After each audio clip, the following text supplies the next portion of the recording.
born on a border in Kansas City, Missouri, yet I lived most of my life on the Kansas side of the border.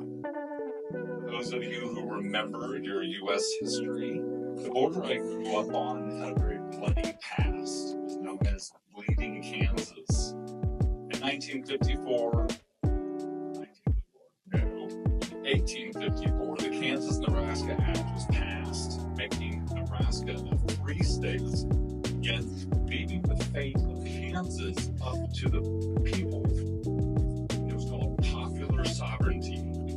This meant that Kansas would enter the Union either as a free state or a slave state, depending on how the people that lived in the state voted. As you would suspect, immediately pro-slavery forces from Missouri crossed the border into the new territory, hoping the proximity to the slaveholding state of Missouri would ensure that Kansas would become a southern state. Yet, at the same time, abolitionists from New England just as quickly formed immigrant aid societies and traveled across the country to ensure that Kansas was free. Most of these abolitionists were religious and firmly believed that their vote could keep slavery from expanding. And not all abolitionists agreed, especially with such peaceful tactics. One strongly an evangelical Christian named John Brown believed that he was, quote, an instrument of God meant to destroy American slavery. Brown saw decades of failure of a peaceful solution and instead believed that slavery was a violent institution that could only be destroyed with violence. Ultimately, many people believe John Brown was correct. Only the unfathomable bloodshed of the Civil War ended the violent institution of slavery. This is the narrative to which I was born as a Kansan. Violence begets violence. Violence was not necessarily good, but sometimes it was necessary. To some extent, I still believe this today. This thought reemerged in my adult life, reading works, for example, like Franz Fanon's Wretched of the Earth, in which he defends the rights of the colonial people to use violence against a violent system of colonialism. Violence begets violence. We see it all around us in the world today. What did the world expect would happen after a decade of violence in occupied Palestine? How did we think Israel would respond after October 7th? Benjamin Netanyahu just said recently, essentially, an eye for an eye.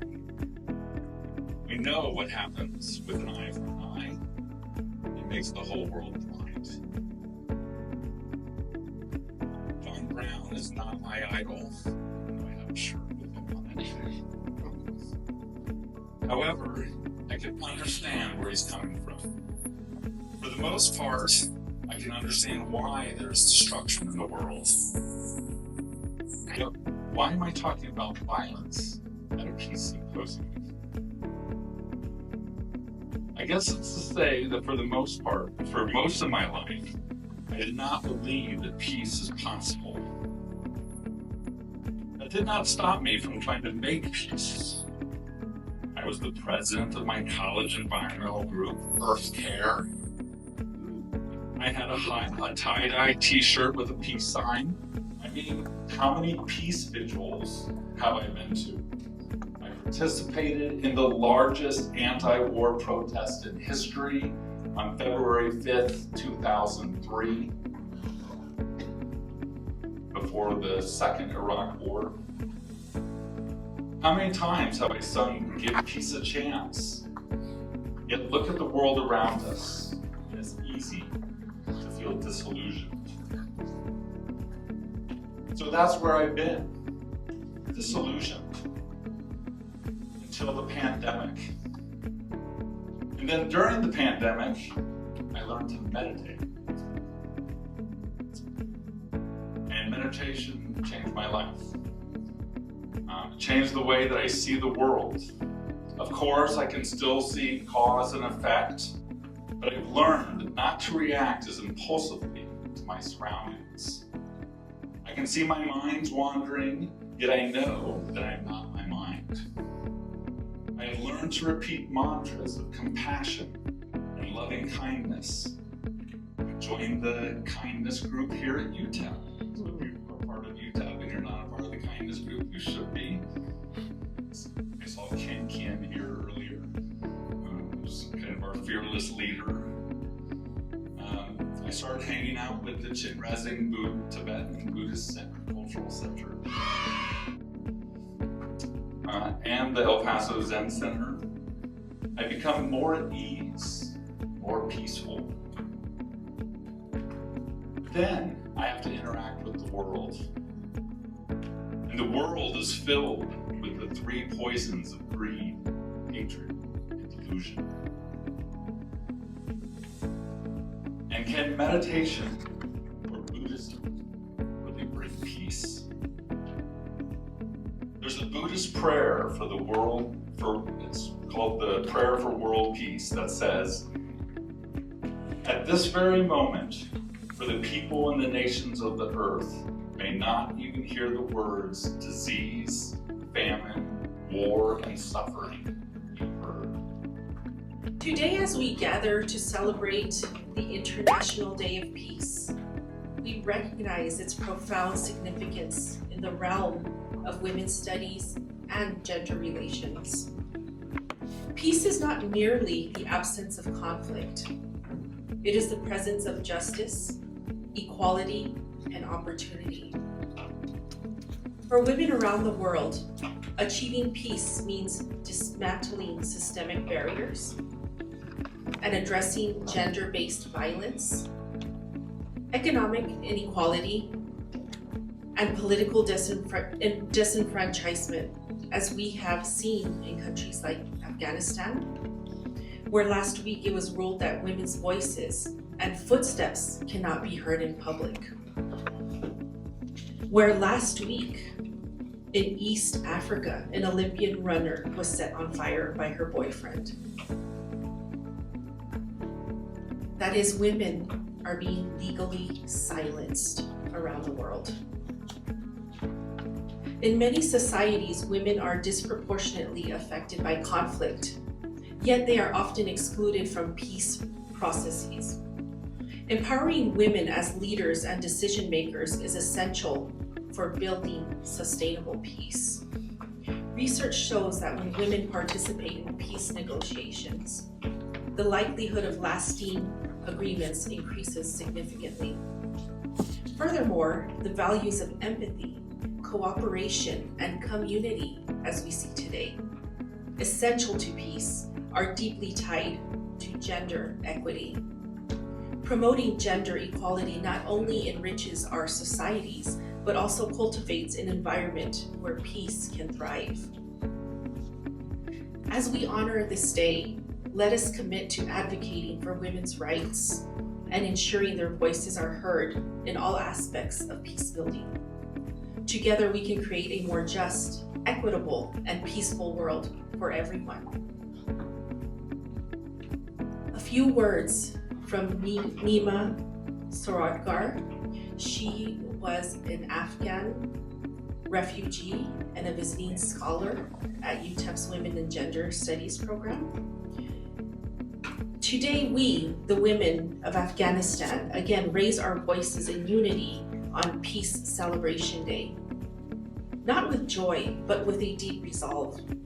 Our land has been torn apart by conflict. Obviously, and every day is manifesting in an even more horrifying way than before. Our freedom stripped and our dreams shattered, but we remain unbroken. We are mothers, daughters, sisters, and fighters. We carry the weight of a history filled with resilience, and although our rights have been denied, our spirits remain fierce. We are not just victims of war, we are warriors for peace. The peace we seek is not silence in the face of oppression, but a peace rooted in justice, equality, and dignity for every Afghan, especially women.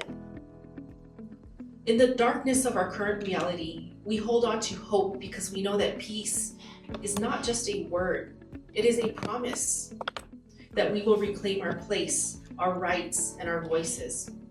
We demand to be seen and heard. We demand a future where girls can learn, women can lead, and where peace means freedom for all.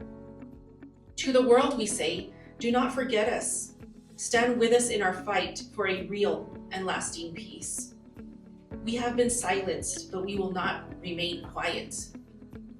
We will continue to fight for our rights, for justice, and for a future where peace belongs to all of us.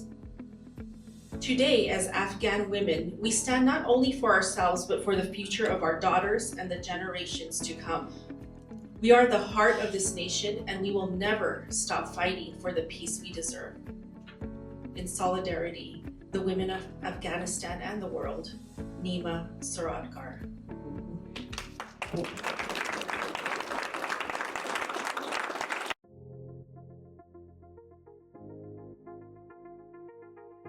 Yes, this is us right here, though. You have bonsai. Yes, sir. I feel like a modern day samurai or a modern day Mr. Miyagi with all my trees. It's a little bit, for us, it's a little bit deeper than bonsai. So like our main slogan is water your garden. And everyone has their own different garden to attend to. For you, you're a little bit older, you may be at a different phase in life. So your garden may now be, handling your retirement or focusing on your grandbabies, trying to make sure your grandbaby. For me, it's I'm still trying to compete in boxing, so I gotta exercise, I gotta run, I gotta watch film, I gotta do all that stuff that boxers gotta do, and I gotta tend that garden. And that's one of our philosophies, like no matter what your garden is, to make sure that you water it and tend it. We came to the conclusion in our table that we've got to tend our garden, the earth. Yes. The earth is our garden. Yes, sir. If we don't tend it, we're destroying it. Yes, sir. Yes, Carlos. Sammy. Danny. I want to invite you to be adding to the Singing Tree Mural project. This is a project that began in 1999 when a little girl said to me, "What if the whole world made a painting together?" I had no idea how to do that, but I'm using the model of trees and forests to invite the whole world to make a painting together. With joy is what gives us the strength to be resilient against the tough times that we'll have. We're always making up all kinds of horrible things that are going to happen, and we never know what's going to happen. But we do know that joy gives us strength like nothing else. And we also have birds, and the birds are our prayers for peace. Birds take the messages to the sky. And when on the birds, we ask that you fill up all the white space. So welcome to the Singing Tree Mural Project. Welcome to International Day of Peace. We are so happy to have you here. I'm a social scientist and anthropologist by profession. I left academia a few years ago and have been doing just activism and other stuff since then. But something that really caught my attention as I got to know Lori was her focus on the arts as a means of pursuing peace, because not being an artist myself, that has not been a path that I've been very engaged in. And yet I realized that some of the people that I most think of as peace workers in my own life are painters, are songwriters. And it's very cold this morning, but it's a beautiful morning. I wish to give thanks and ask for the right to speak before the enduring First People of Colorado, whose lands and waters we co-inhabit. This is Nuche, which is to say Southern Ute, Diné, which is to say Navajo, Tiwa, Taos Pueblo people, and Hinsarekis, lands and waters here in Colorado.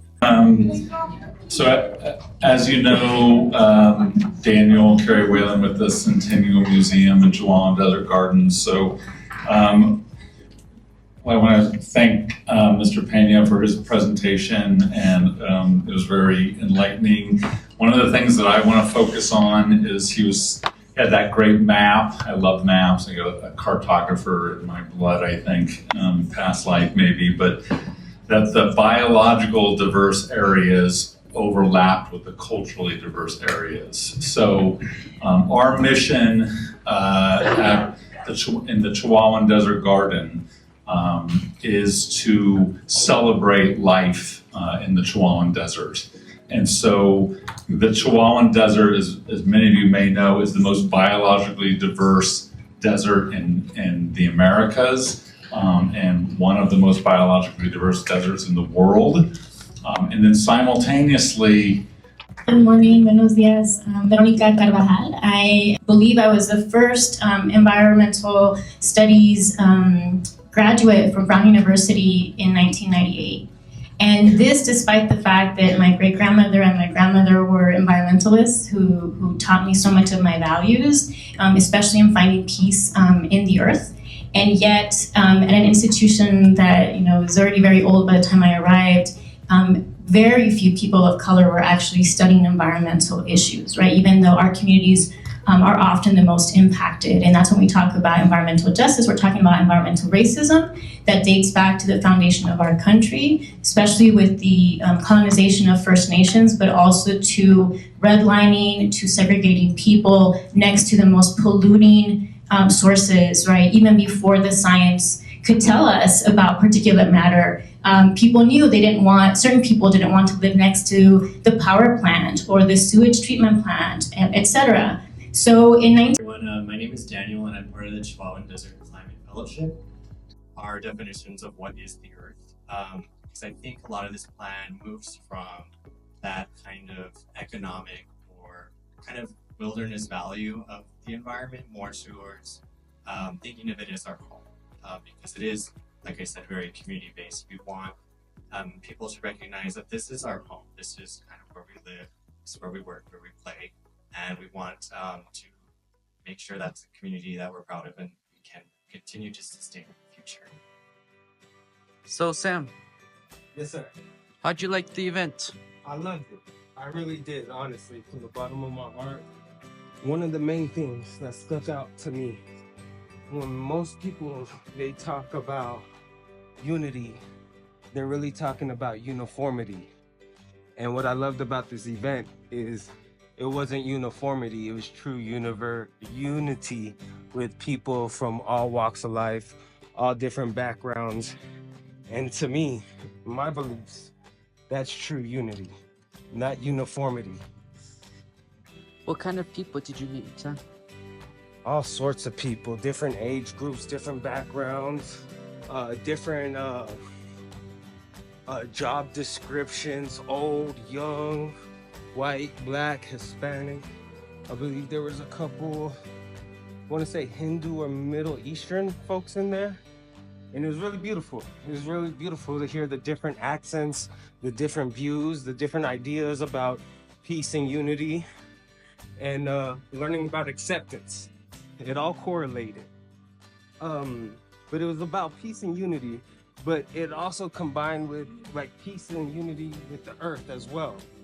And so I loved how they combined the message of loving ourselves and loving the earth, as well as loving others. Well, thank you, Sam. Yes, sir.